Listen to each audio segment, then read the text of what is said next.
जय श्री गणेश दोस्तों, कैसे हैं आप लोग। हमारी आज की कहानी है जलन। अरे मम्मी, भाभी ने आज जो यह नए झुमके पहने हैं वह सोने के हैं क्या? रिया ने अपने मम्मी से पूछा।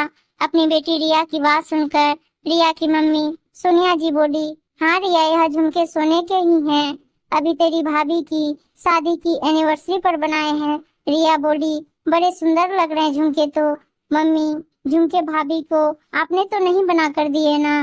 देखो मम्मी, मेरी शादी होने के बाद आप कितना बदल गई हो। देख रही हूँ सारा प्यार आप भाभी पर उड़ेल रही हो। अरे जब चाहे भाभी नया नया सामान ले आती है। कितना कीमती कीमती सामान है भाभी के पास। कितनी कीमती कीमती साड़ियाँ, जेवर, कितने महंगे महंगे ब्यूटी प्रोडक्ट, अलमारी फुल भरी हुई पड़ी है नए नए ब्रांडेड कपड़ों से। रिया की आवाज थोड़ी तेज हो गई थी अपनी माँ से बात करते हुए। आपने तो मम्मी मेरी शादी के बाद बस अपनी जिम्मेदारियों से मुंह मोड़ लिया।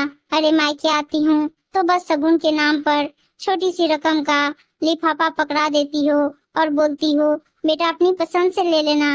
अरे उन थोड़ों से पैसों से तो शायद भाभी की एक साड़ी आएगी ब्रांडेड। सच में मम्मी, भाभी ने तो पता नहीं आप पर क्या काला जादू कर दिया है।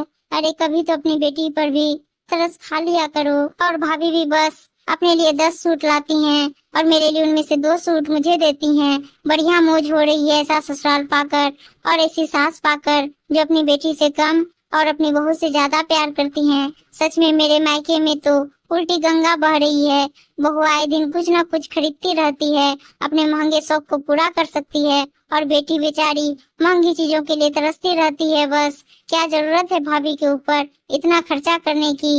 अरे अब आपको अपना घर नजर नहीं आ रहा है क्या, जो मुझे कुछ देते हुए आप कहती हो कि बेटा हमारा भी घर है और सबके घर माटी के चूल्हे के होते हैं। बेटियों को रीत रीत पर ही दिया हुआ अच्छा लगता है। अपनी बेटी की ऐसी भड़काऊ बातें अपनी बहू के प्रति सुनकर सोनिया जी अब गुस्से से तिलमिला उठी थी। उन्होंने अपनी बेटी रिया को जोर से कहा, बस कर रिया, कुछ भी बोले जा रही है। अरे तुझे तेरी भाभी के यह जो महंगे महंगे शौक दिख रहे हैं ना, जिनको वह आए दिन पूरा करती है, उसके लिए उसने दिन रात मेहनत करी है, अपनी पढ़ाई पूरी करी है, अपनी रातों की नींद गवाकर दिन रात एक करके कामयाबी पाई है। अरे आज भी पूरे दिन भर अपनी ड्यूटी को लेकर सजग रहती है, पूरी मेहनत से अपनी ड्यूटी पूरी कर रही है, अपनी काबिलियत के दम पर नौकरी लगी है। मेरी बहू तो भला महंगे शौक क्यों नहीं पूरे करेगी। और सुन, तेरी भाभी के ऊपर हम लोग 1 रुपया भी खर्च नहीं करते हैं, हमारे पास इतने पैसे भी नहीं हैं, तुझे पता है सब अच्छे से।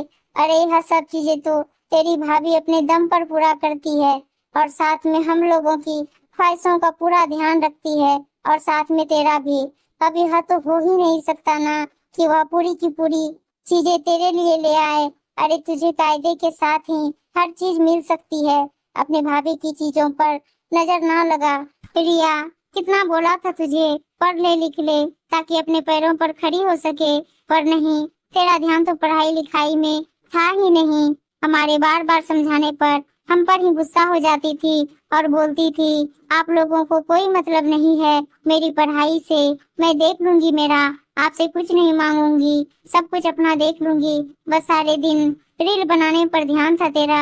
अरे क्या हुआ रील बनाकर, कौन सा तूने आसमान जीत लिया, कौन सा तेरी समाज में वाहवाही हो गई। अरे जब लड़की कुछ ना करे तो माँ बाप को भी फिर यह ही लगता है कि अपनी जिम्मेदारी को पूरी कर दे। बस जब लड़की करियर बनाने में अपना मन लगाए, अपने करियर को लेकर ऊंचा सोचे, अपना लक्ष्य बनाए, तो माँ बाप भी फिर अपनी बेटी के साथ कंधे से कंधा मिलाकर खड़े हो जाते हैं और तब तक अपनी बेटी की शादी की बात नहीं करते जब तक बेटी अपने पैरों पर खड़ी ना हो जाए, आर्थिक रूप से सक्षम ना हो जाए, आत्मनिर्भर ना बन जाए, उसके बाद में उसकी शादी की सोचते हैं। तुम्हारे अंदर तो ऐसा कोई जुनून ही नहीं था।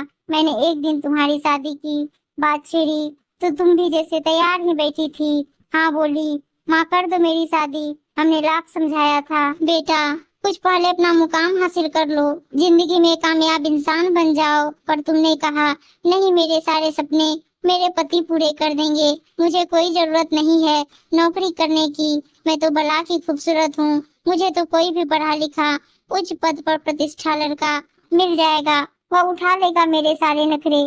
फिर मैं क्यों नौकरी करने की जहमत करूं। सोनिया जी बोली, लो बेटा फिर और क्या था, हो गई तुम्हारी शादी। अरे लड़का भी अच्छा खासा ढूंढ दिया तुम्हें, बढ़िया कमाता है और तुम तो हो ही हूर की परी। फिर वह तुम्हें हर बात पर टोकता क्यों है, पैसे देने में आनाकानी क्यों करता है, बार बार तुम्हें खर्चे कम करने की और बचत ज्यादा करने की बात क्यों कहता है, हर बात का तुमसे हिसाब क्यों मांगता है। तुम अपनी मनमर्जी से क्यों नहीं सारी चीजें खरीद पाती हो। अब पता चला अपने बूते पर कमाई करके अपने शौक पूरे करने का क्या आनंद होता है। बेटा तभी मैंने कहा था तुमसे शादी करने से पहले आत्मनिर्भर बन जाओ, ताकि किसी के आगे हाथ ना फैलाना पड़े। अपनी कमाई का मजा ही कुछ और होता है, आराम से खर्च कर सकते हैं, किसी को हिसाब किताब देने की इतनी जरूरत नहीं पड़ती है। आज तुम्हारी भाभी महंगे शौक रखती है पर उनको अपने दम पर पूरे करती है। कभी ना मुझसे ना कभी तुम्हारे भैया से कुछ मांगती है। और तुम्हारा भाई तो तुम्हें भी पता है थोड़ा पैसे को लेकर कंजूस भी है, पर वह अपनी बीवी को उसकी कमाई से खर्च करने पर कुछ भी नहीं बोलता है, क्योंकि तेरी भाभी की कमाई पर सिर्फ उसका ही हक है। क्योंकि इस कमाई को पाने के लिए उसने ही अपनी रातों की नींद खराब करी थी और दिन रात मेहनत करी थी। रिया का मुंह अपनी माँ की बातें सुनकर लटक गया था। सोनिया जी की हर एक बात खरी थी। रिया को आज अपनी गलतियों का एहसास हो रहा था।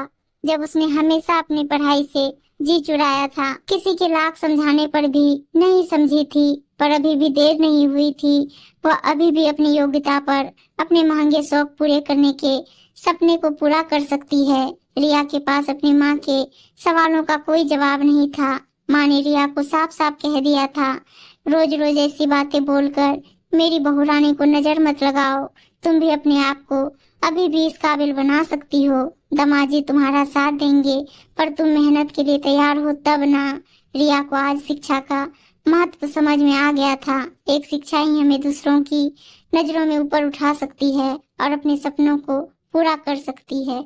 उम्मीद है दोस्तों कहानी अच्छी लगी होगी, और अच्छी अच्छी कहानियां सुनने के लिए चैनल को सब्सक्राइब और वीडियो को लाइक शेयर जरूर कर दीजिएगा। धन्यवाद दोस्तों।